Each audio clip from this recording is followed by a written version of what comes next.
Assalamualaikum warahmatullahi wabarakatuh. Innal hamdalillahi nahmaduhu wa nasta'inuhu wa nastaghfiruh wa na'udzu billahi min shururi anfusina wa min sayyiati a'malina. Allahumma shalli wa sallim wa barik ala nabiyyina Muhammadin wa ala alihi wa ashabihi ajma'in, amma ba'd. Jamaah kaum muslimin dan muslimat rahimani wa rahimakumullah jami'an. Segala puji bagi Allah Rabbul Alamin yang telah begitu banyak memberikan kepada kita berbagai macam nikmat-nya, sehingga kita masih bisa merasakan manisnya iman Islam, dan terutama kita bisa merasakan manisnya berada di atas sunnah Nabi kita Muhammad sallallahu alaihi wasallam. Jemaah kaum muslimin dan muslimat rahimakumullah, semua orang tua menginginkan anak-anaknya menjadi anak-anak yang soleh dan solehah. Tidak ada orang tua yang menginginkan anaknya kecuali ingin jadi anak yang soleh dan soleh. Lantas, bagaimana cara agar kita sebagai orang tua bisa mencetak anak kita ini menjadi anak-anak yang soleh dan soleh?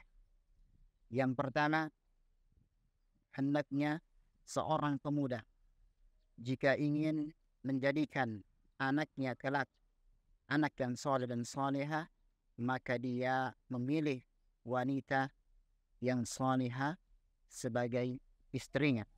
Jelas Nabi kita pernah bersabda alaihi salatu wassalam dalam hadis, setelah beliau menyebutkan 4 hal, beliau menyebutkan di akhir hadis tersebut mengatakan, Adhar bidatid din taribat yada.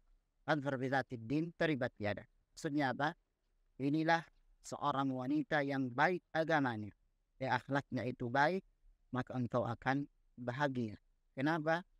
Ketika seorang pemuda menikahi wanita yang salihah, maka dengan itu merupakan wasilah anaknya menjadi saleh dan salihah juga. Kenapa? Karena pernah dikatakan madrasatu ula libniha wa banatiha. Ibu merupakan sekolah yang pertama untuk putra-putri. Kemudian selanjutnya, di antara hal yang bisa menjadikan anak-anak saleh dan salihah juga adalah doa kepada Allah tabaraka wa ta'ala. Karena doa merupakan senjata yang ampuh yang bisa memberikan jawaban dari niat kita sebagai kedua orang tua, yaitu kita menginginkan anak kita jadi anak soleh dan soleh. Begitu banyak sekali doa, di antaranya doa Nabi Ibrahim alaihissalatu wassalam, Rabbi habli minas salihin. Wahai Rabbku, berikanlah kepada aku, anugerahkanlah kepada aku anak-anak yang soleh.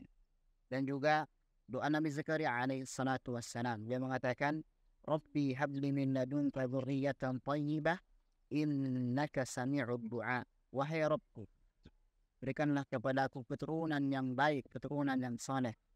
Semuanya engkau maha mendengar doa hamba-Mu.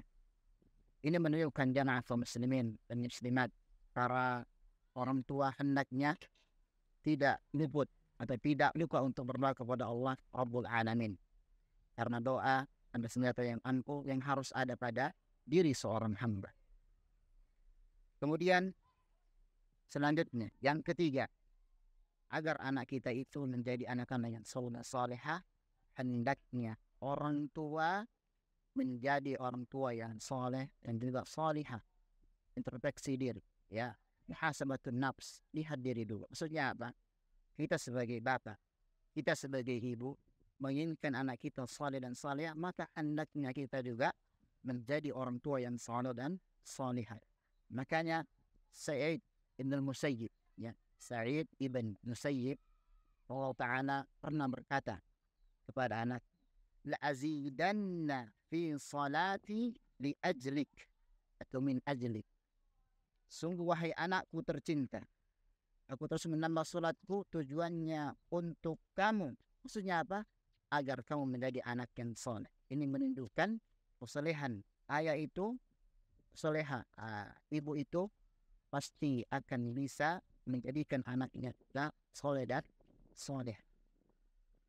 Selanjutnya, juga apabila kita sebagai orang tua ingin menjadikan anak kita soleh dan soleha, hendaknya kita mengajarkan pendidikan din agama kepada anak-anak kita, kepada putra-putri kita. Makanya Allah berfirman tabaraka wa ta'ala pada surat Tahrim, ya, Allah mengatakan, ya ayyuhalladzina amanu qu anfusakum wa ahlikum nara. Wahai orang-orang yang beriman, jagalah dirimu dan keluargamu dari api neraka. Maksud ayat ini adalah adibuhum allimuhum. Ajari mereka adab dan ajarkan mereka pendidikan agama. Kenapa? Karena pendidikan agama lah merupakan jalan anak kita itu menjadi anak yang saleh dan saleh. Kemudian selanjutnya, di antara hal yang bisa juga atau di antara wasilah yang bisa menjadikan anak kita ini menjadi anak yang saleh dan salihah adalah memperhatikan teman anak kita. Kita perhatikan dengan siapa dia berteman. Karena Nabi SAW pernah bersabda, al-mar'u ala dini khalilihi wal yanzur ahadukum may yufalul. Sungguhnya seorang itu tergantung agama temannya. Maka hendaklah salah seorang antara kalian melihat dengan siapa dia berteman. Ini menunjukkan kalau misalnya anak kita berteman dengan teman yang soleh, maka dia akan ikut menjadi soleh. Sebaliknya, ketika temannya itu tidak demikian, sukanya jalan-jalan entah kemana tanpa ada tujuan, ya, apalagi menghabiskan uang orang tuanya, ya, maka dia akan ikut dengan temannya tersebut. Selanjutnya, pernah juga dikatakan as-sahibu sahib. Teman itu akan mempengaruhi temannya. Sebagaimana pepatah Arab mengatakan demikian. Yang terakhir, ya, termasuk wasilah agar anak kita ini menjadi anak yang soleh dan soleha, kita menyekolahkan mereka di tempat yang sahih, yang benar, seperti pondok atau lembaga Islam yang nantinya itu benar. Thariqah mengajarnya itu di tempat tersebut benar. Jadi pilihkan tempat yang sahih untuk dia belajar. Dan di antara tempat atau lembaga atau pondok yang kami rekomendasikan untuk belajar di situ adalah Ma'had tercinta kita, Al-Imam Ibnu Katsir Bekasi. Di Ma'had ini kami memberikan fasilitas, yaitu gratis, ya, tanpa dipungut biaya. Mulai dari SPP-nya itu kami gratiskan, ya, uang pangkalnya, uang gedungnya, uang seragamnya kami gratiskan. Oleh karena itu, untuk semua jamaah kaum muslimin agar bisa memberikan infak terbaiknya kepada Ma'had Ibnu Katsir yang terletak di Bekasi ini. Akhiru da'wana min rabbil alamin. Terima kasih warahmatullahi wabarakatuh.